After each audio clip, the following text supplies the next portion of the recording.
The Catholic school shooting that just happened in Minnesota is a tragedy, no doubt. But, think about this. The left embodies evil and hates God. That's, that's as plain as the nose on your face.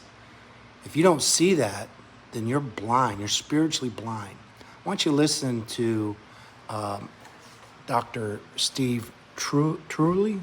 I think that's his name.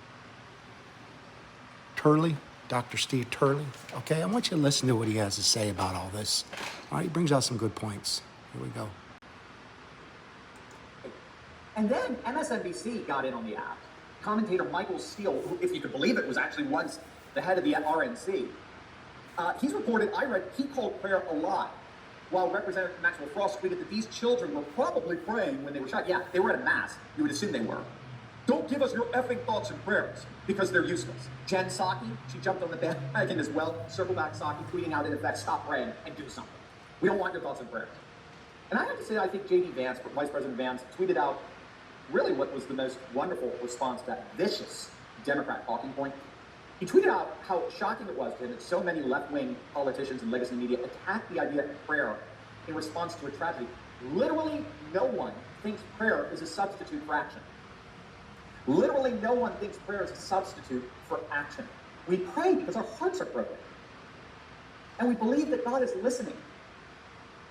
What he says is just so perfect. The vitriol that we hear coming from the left, again, this is precisely the kind of vicious absurdity that you're going to get from a crowd that just simply doesn't know what a woman is. I'm just going to come out and say it.